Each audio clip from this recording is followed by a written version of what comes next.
이런 일방적인 행정을 장지동에서 벌어지는 이 일이 바로잡히지 못한다면은 언젠가 송동에서도 언젠가 산척동에서도 언젠가 청계동에서도 이런 일이 발생할 것이고 그것은 우리 모두에게 안 좋은 일입니다. 왜냐 우리는 동탄 이 신도시로 묶인 다 같은 동탄 주민 아닙니까?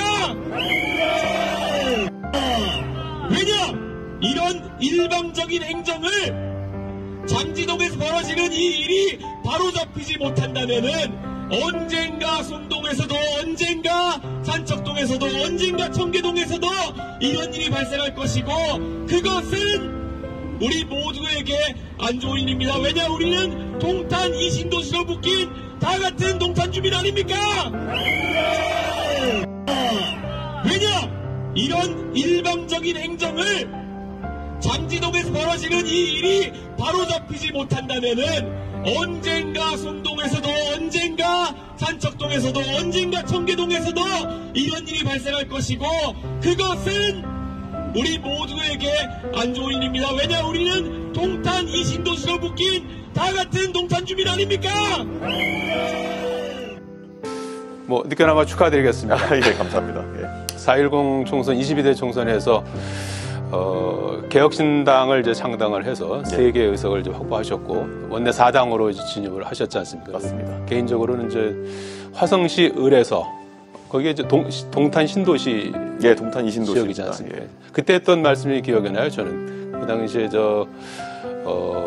사실 초반에 굉장히 예. 어려운 선거였잖아요. 그래서 그렇죠. 예. 막판에 이제 얼마 남겨놓지 않고 죽는 것보다 낙선되는 게 더 싫다. 말씀을 하셔서 굉장히 절박한 그런 심정을 읽을 수 있었는데요. 이제 한 5월 30일부터 임기 시작했으니까 6개월쯤 돼가지 않습니까? 예, 맞습니다. 만족하십니까? 의정 활동은 어떻게? 아무래도 여야가 지금 극한 대치 상황이다 보니까 처음에 기대했던 역할보다는 개혁신당의 역할이 이제 많이 주목받지 못하는 건 사실입니다. 네. 하지만 우리 개혁신당의 의원 3명이 사실 타당의 의원님들과 비교해서 항상 언론 노출도 더 많은 편이고 네. 이러기 때문에 저는 국민들 기대심이나 이런 것들은 많이 올라와 있다는 생각을 합니다. 예. 그래서 특히 지금 이제 윤석열 정부도 이제 후반기를 향해 가면서 상당한 전환을 이제 필요로 하는 시점이고 오늘 또 판결이 예정돼 있습니다만 예. 이재명 대표의 리더십도 한번 이신이 필요한 상황이기 때문에 예. 저는 이 상황에서 개혁신당의 역할이 갈수록 증대될 것이다 이렇게 봅니다. 예. 기대는 못 미쳤지만 앞으로 기대감이 커질 것이다. 그렇죠. 그리고 사실 의석이나 이런 네. 것들 수보다도 네. 더 중요한 건 얼마나 국민들이 바라는 것을 우리가 표현하느냐 이게 중요하다고 생각하기 때문에 앞으로 역할이 있다 봅니다. 지역구 활동을 굉장히 열심히 하신다고 들었어요. 거의 뭐 지역에 네. 사시다시피 한다 그러는데 저희가 이제 뭐 국회 방송이나 이렇게 해서 방송을 보면은 국회 활동도 굉장히 열심히 하시더라고요. 아무래도 제가 이제 상임위가 국회 과방위에 배속돼 있기 때문에요. 예. 근데 과방위가 또 굉장히 전체 회의도 많이 하고 여러 가지 청문회도 지금까지 많았고요. 예. 그렇기 때문에 의정 활동에 집중할 수밖에 없는 구조이긴 합니다. 하지만 그래도 저를 뽑아주신 동탄 주민들께 또 보답하기 위해 가지고 네. 틈날 때마다 지역 이슈도 챙기고 뭐 조금이라도 유치하려고 하고 예. 이렇게 하는데요. 워낙 동탄 주민들의 민도나 아니면 기대치가 높아가지고 예. 제가 분골쇄신해도 이게 부응할 수 있을지 모르겠습니다. 이게 앞으로 좀 지켜보기로 하고요. 예. 지금 1호 법안으로 내신 법이 이제 반값 선거법 예. 이걸 이제 발의하셨다고 하는데 지금 이제 지역구 의원 같은 경우에는 득표율이 10%면 절반, 15%면 전액인가요? 예, 맞습니다. 국고에서 이제 지원을 해주는데 이거를 5%만 얻어도 절반을 지원해주는 그런 법안이라고 들었어요. 사실상 그런 부분과 함께 더불어서 예. 지금은 선거를 치는 데 있어서 예. 젊은 신진 정치인들이 지역구에 갔을 때 사실상 텃세에 좀 굴할 수밖에 없는 구조입니다. 예. 예를 들어서 우리가 물론 유권자 입장에서 선거 때 선가시기도 하겠지만은 당장 가서 유권자들의 전화번호 DB나 이런 것 확보하는 것도 거의 불가능에 가깝고요. 예. 그러다 보니까 거기에 이제 소위 브로커라 하는 사람들 아니면 선거업자라고 하는 사람들이 붙어가지고 예. 젊은 사람들이 불법과 합법의 경계선 속에서 정치를 시작해야 되는 상황들이 있거든요. 그런 것들을 개선하기 위해 가지고 우리가 선거 공영제라고 있는데 예. 조금 더 이게 더 공영제에 가깝게 갈 수 있도록 하기 위해서 제가 첫 입법을 그걸로 했습니다. 예. 젊은 정치신들이 국회에 진출하기가 좀 더 쉬워지나요? 그렇게 되면? 젊은 정치 신인뿐만 아니라 지금까지는 기득권 정치인이 할 수 있던 사람들과 반대되는 위치에서 어렵게 정치했던 분들, 예를 들어 경력 단절 여성이나 이런 분들도 사실 요즘 여성들의 교육 수준이라는 게 굉장히 높은데 나중에 지방 정치나 이런 데는 충분히 뛰어들어가지고 역할을 하는 거에 가능하거든요. 지금은 그렇게 하려고 그러면 아까 말했던 것처럼 예를 들어서 과거의 정치 문화처럼 온 동네 술자리 가가지고 인사를 해야 된다든지 아니면 뭐 경조사 경조사 챙기는 거에 매진하다가 사실 정책 개발하는 걸 하지 못한다든지 이런 걸 막기 위해 가지고 정보의 유통이나 이런 것들은 누구에게나 공평하게 공적인 영역에서 관리할 수 있도록 하는 것이 법안의 목표입니다. 발의를 하셨는데 뭐 통과 가능성은 어떻게 예상하십니까? 원래 선거법이나 이런 선거의 룰에 대한 법안들은 여야 의원들의 이해관계가 일치해야지만 개정이 되는 거기 때문에 지금 아마 다음 선거가 있을 때까지 제가 꾸준히 여든 야든 가리지 않고 의원님들을 설득해 나가는 과정이 있을 것이다. 저는 요즘 의원님들이랑 식사하면 항상 설득합니다. 형님 이게 좋은 겁니다. 이거 해서 젊은 사람들이 정치에 더 많이 들어와야 됩니다. 이런 설득도 하고 하는데요. 의원님들 중에서 본인이 정치 시작할 때 어려웠던 점을 생각하면은 또 많이 공감해 주시고요. 하지만 그분들이 또 현역이기 때문에 기득권이 있겠죠. 내가 기득권이 된다고 생각하시면은 이러면 내가 또 불리하지 않을까? 그런데 제가 대의 명분을 보고 가자라고 설득하고 있습니다. 정치개혁 차원에서 이준석 의원의 1호 법안 어떻게 되는지 한번 기대해 보기로 하고요. 정치 현안 좀 여쭤봐야 될 것 같습니다. 잠시 뒤 2시부터 이재명 대표의 위증교사 사건 관련한 이제 첫 번째 선고, 1심 선고가 내려집니다. 재판으로는 지난 열흘 전에 선거법 위반 관련해서 이재명 대표는 징역 1년, 집행유예 2년 선고를 받았죠. 그리고 오늘 두 번째 재판을 이제 앞두고 있는데 마침 오늘 이재명 대표가 취임한 지 100일 되는 날이라고 해요. 그래서 오늘 선고 결과에 따라서 선거 결과가 어떻게 나올지 일단 그리고 그 결과에 따라서 이제 영향을 뭐 받을 것이다 안 받을 것이다부터 이제 여러 가지 해석들이 분분한 상황 아니겠습니까? 그래서 이재명 대표의 정치적인 운명은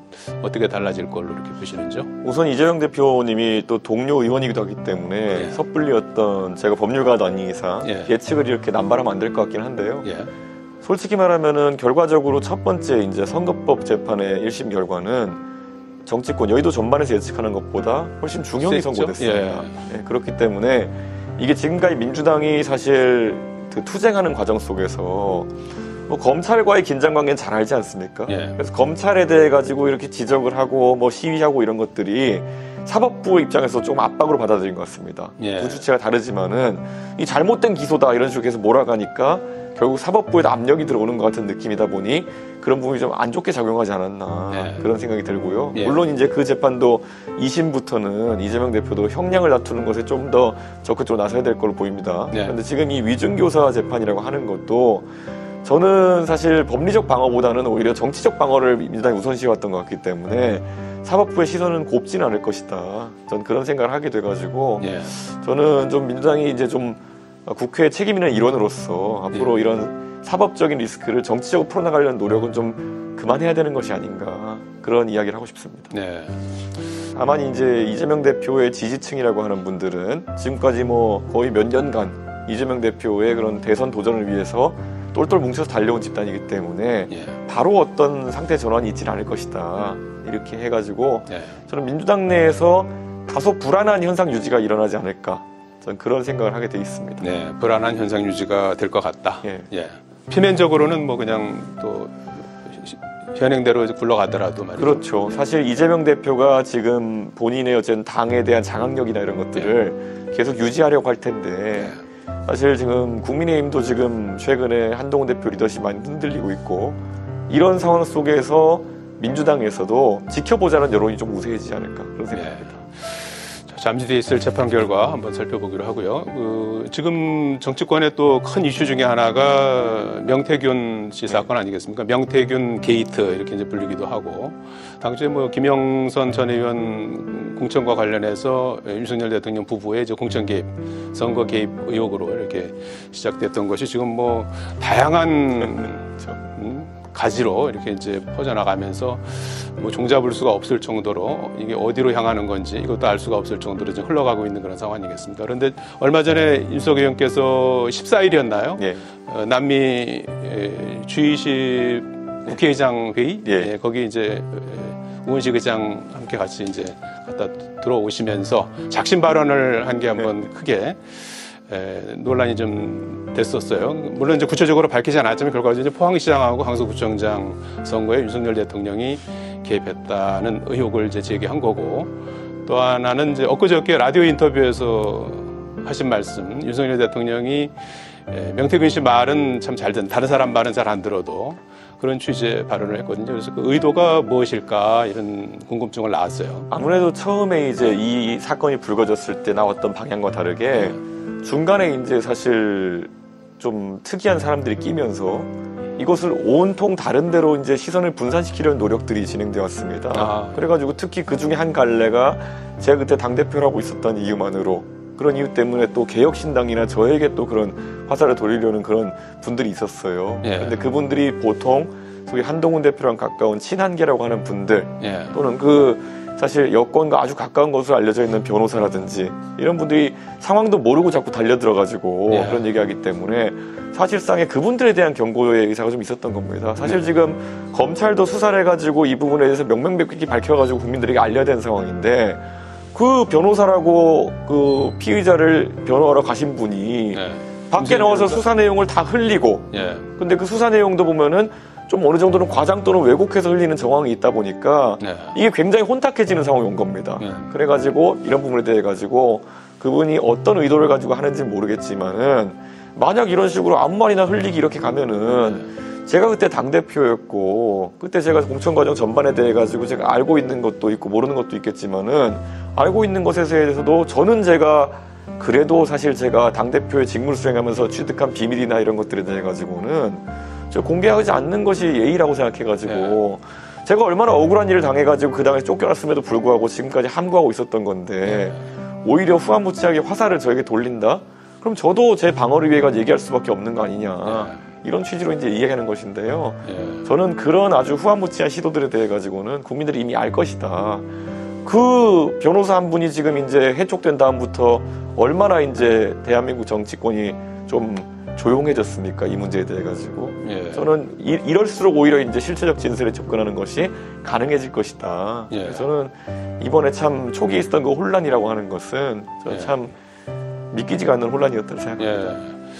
최근에 하신 발언이 이제 방어를 위한 경고성 발언이다, 이제 이렇게 말씀을 해주셨는데, 이제 많은 국민들, 물론 이제 뭐 추가적으로 이제 알고 계시는 것들을 많이 계시고 그럴 텐데, 그 당시에 이제 2022 당대표를 하셨지 않습니까? 물론 뭐 그 상황이라는 게 이제 정치적으로 이제 정권 교체기였기 때문에 이제 당선인의 신분이 또 막강할 수도 있고 뭐 여러 가지 정치적인 위상이나 이런 거는 좀 복잡한 그런 부분이 있을 텐데, 그리고 당대표였기 때문에 최종적인 옥새는 이제 당대표가 쥐고 있는 거 아니겠습니까? 그래서 이준석 대표께서 좀 더 실체적 진실을 좀 더 말씀해야 되는 게 아니냐, 이런 시각도 있는 것 같아요. 저는 실체적 진실이라는 게 지금 당선되신 분들도 있고 지금 그 결과가 떨어지신 분도 있고 한 상황에서 이 개인의 명예가 달려있는 부분입니다. 그렇기 때문에 이런 부분은 제가 그때 포항이나 경주 공천에 대해, 포항이나 아니면은 그 강서구청장 공천에 대해 설명할 때도 그랬지만은, 이런 것들이 개인의 어쨌든 대해 가지고 언급되는 것이 아니라 그 당시에 상황 설명을 위해서 하는 것인데, 언론에다 대고 제가 모든 것을 얘기하는 것은 그분들은 위한 예의도 아닐 뿐더러 지역 주민들에게도 상당한 이제 혼란을 주는 거기 때문에, 만약에 이 부분에 대해서 뭐 수사기관이 의지를 갖고 들여다본다, 그럼 제가 알고 있는 것을 증언하고 설명할 수 있는 것이지, 제가 모두 혼란을 가중시키기 위해서 이것저것 떠드는 것이 중요한 게 아니다, 이렇게 보고 있습니다. 그리고 공천이라는 거는 사실 굉장히 복잡한 요소들이 많이 작동합니다. 그렇기 때문에 저는 그 부분에 대해 가지고는 제가 그때 포항이나 아니면은 강서공천에 대해서 설명하면서 이것이 불법인지 아닌지는 또 별개의 문제다라고 제가 이제 말했잖아요. 그러니까 그 부분에 대해서는 좀 계속 뭐 제가 이야기할 부분은 이야기하되 뭐 제가 폭로 정치하겠다고 하는 건 아니기 때문에 그건 좀 분리해서 갈 것 같습니다. 수사 상황에 따라서는 좀 더 보따리를 풀 수 있지만 먼저 이렇게 앞질러서 이렇게 제가 봤을 때도 불법적인 정황이 있고 수사기관이 그런 걸 궁금해한다. 그럼 거기에 대해서 설명할 개연성이 있지만은, 예를 들어 제가 무슨 뭐 저랑 친한 분도 있고 사실 정치 지금 제대로 하시는 분도 있고, 제가 포항시장 공천에 대해서 제가 말씀드렸던 것이, 지금 포항시장 공천 이강덕 시장은 50만 포항시장의 대표자고 굉장히 인기가 좋은 분인데, 이 여의도에 있었던 아주 이런 후한무치한 일들에 대해 가지고는 오히려 모르시고 계셨을 거예요. 근데 이번에 오히려 그런 것들이 상황 설명하는 과정에 나가가지고 그분의 시정활동이라는데 누를 끼치면 안 되는 거거든요. 그래가지고 그런 부분은 분리해서 봐야 된다. 잘못한 건 대통령이시지 거기서 괜히 포항시민이나 포항시장이 걱정할 일을 만드는 건 목적이 아니지 않습니까? 국회 상황을 좀 여쭤봐야 될 것 같습니다. 이번 주 오늘 이재명 대표 이제 두 번째 재판 1심 선고가 있고 이번 주에 또 국회 일정이 또 굵직굵직한 것들이 쭉 있습니다. 그래서 아마 김건희 여사 특검법 관련해서 뭐 내일쯤 아마 이제 정부에서 제2요구권을 행사하면 목요일에 아마 재의결 절차를 밟게 될 것 같습니다. 그래서 그 전망은 어떻게 보십니까? 그 사이에 여러 가지 정적인 변수들이 많이 있어서 말이죠. 저는 최근에 이제 한동훈 대표가 겪고 있는 그런 당내에서 어려움 때문에 한동훈 대표가 원래도 사실은 시간만 질질 끌고 있었지만은 이런 특검이나 아니면 이런 문제에 대해 가지고 발언을 거의 안 하고 있습니다.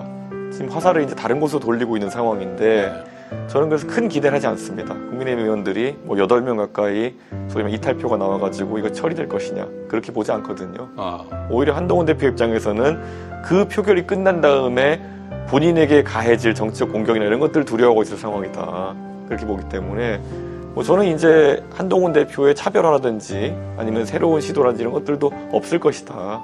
이렇게 봐서 여당은 아마 거의 국민들이 가장 우려하는 방향으로 그 대통령과의 동일체 운명으로 가지 않을까 이런 생각합니다. 그렇군요. 이번에 그 재결 결과도 지난번보다도 오히려 이탈표가 많지 않을 것이다 이렇게 보시나요? 그렇죠. 그리고 저는 사실 최근에 그 최상병 특검 같은 경우에도 박정훈 대령에 대한 이 구형이 이루어졌는데요. 사실 징역 3년 이렇게 구형이 이루어졌습니다. 이게 말이나 되는 거겠습니까? 정말 어쩌면 윤석열 대통령이 과거에 인기 좋은 검사 시절에 권력의 눈치를 보지 않고 정말 성역 없는 수사를 해가지고 스타 검사 윤석열이 된 건데 그분이 대통령 되신 다음에 오히려 성역 없이 수사를 아니 이건 권력에 관한 수사도 아니지 않습니까?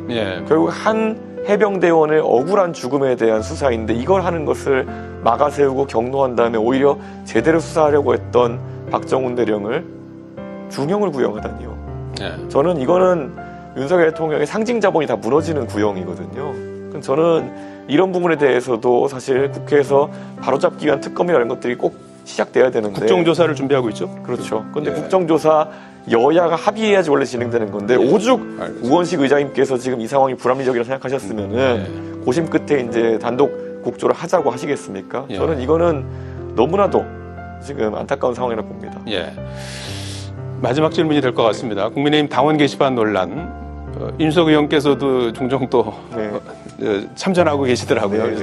엊그저께 이제 인터뷰에서 이 문제 뭐 30분이면 해결할 문제인데 왜 이렇게 질질 끄냐 이제 이런 취지로 말씀을 하셨어요. 근데 지금 국민의힘에서 자체 전수조사를 해보니까 뭐 1068건인가가 이제 가족 한동훈 대표를 포함해서 한동훈 동명이인이겠죠. 그래서 그 중에 이제 12건이 심각한데 12건이 한동훈이라는 이름이고 한동훈 대표 본인이 그건 아니다. 했고 이제 그래서 나머지 이제 가족들이 이제 썼는지 안 썼는지 이제 그걸 밝히라고 이제 친윤에서는 주장하고 있는 거고 오늘 아침엔 또 회의에서 한바탕 또 설전이 벌어지기도 했습니다. 그래서 이 사안에 대해서는 어떻게 봐야 될까요? 우리가 정치권에서 여론 조작이라는 것을 아주 심각하게 받아들이고 사법부에서도 그걸 심각하게 받아들인 게 아마 드루킹 사건을 계기로 그랬을 겁니다. 그런데 사실 이번 의혹의 그 내용이라고 하는 것은 사실 그런 것에 대해 가지고 굉장히 강하게 비판했던 국민의힘이 내부적으로 이런 일이 발생했는데 두 패로 갈라져 싸우고 있다는 것이 굉장히 이상한 상황인 겁니다. 사실 그 김경수 지사라는 그 당시 전도유망한 정치인은 그 사건 사실 그때 문재인 대통령 선거 돕는 과정에서 일어난 거지 김경수 지사가 본인 띄우려고 그렇게 했겠습니까? 어떻게 보면 좀 억울할 수 있는 부분인데 거기에 대해서 어쨌든 연대 책임을 져가지고 형까지 살았던 거 아니겠습니까? 그럼 지금 와가지고 갑자기 이런 부분에 대해서 미온적으로 대처한다? 저는 김경수 지사 할 말 되게 많을 것 같아요. 그러니까 저는 이 사건에 대해서도 지금 보면 단순히 뭘 썼다 이런 게 아니라 그걸 쓴 다음에 한동훈 대표랑 가깝다고 알려진 언론인이나 이런 사람들이 또 그걸 갖고 방송도 하고 이것 때문에 또 여론도 만들려고 하고 그다음에 또 신문기사까지 나왔다 뭐 이런 총체적 의혹인 것이거든요. 저는 그럼 이런 것에 대해 가지고는 발본색원 해가지고 책임 있는 사람을 가려야 되는 것인데 그렇게 하지 않는다? 저는 확실히 한동훈 대표가 부담을 가지는 상황이 있구나. 이것이 만약에 진짜 가족이 만약에 그렇게 네. 뜻을 모았다 그러면은 그거대로 국민들이 좀 눈살 찌푸릴 거고요. 예. 만약에 이런 아이디 같은 것이 어떤 소위 업자라고 하는 분한테 넘어가가지고 드루킹 사건과 비슷하게 진행된 것이란다면은 그건 더 큰 문제죠. 그러니까 지금 진퇴양난의 사진에 빠진 게 아닌가 그런 생각이 듭니다. 한동훈 대표 입장에서는 이 문제가 지금 야당에 여러 큰 이슈들이 있는데 이걸 자꾸 일일이 대응하다 보면 이 이슈가 좀 묻히는 거 아니냐. 또 자중질환에 우리끼리 이제 분란에 빠지는 것이 아니냐. 이런 주장에 대해서는 어떻게 보시는지. 옛날에 그 윤핵관이 당대표 공격할 때 그런 얘기 했던 사람이라면 지금도 그런 말 할 수 있습니다. 예, 근데 국민의힘에는 그런 사람들 없습니다. 예전에 윤핵관이 당대표를 이상한 혐의를 뒤집어 씌워가지고 내쫓을 때 어느 누구도 그런 대야 전선에 대한 우려라든지 아니면 그런 당대표가 얼마나 책임 있는 위치에 대한 지적을 한 분이 없거든요. 지금 와가지고 그분들이 갑자기 깨달음을 얻고 그런 건 아닐 겁니다. 그러니까 한동훈 대표가 아무리 그래도 그 당은 원래 그런 거 신경 안 쓴 당입니다. 네. 자, 오늘 말씀 여기까지 듣도록 하겠습니다. 오늘 목도 조금 안 좋으신데 지역 활동하느라 목이 좀 쉬었습니다. 감사드리고요. 앞으로 계속해서 또 건승하시길 바라겠습니다. 고맙습니다. 예, 열심히 하겠습니다.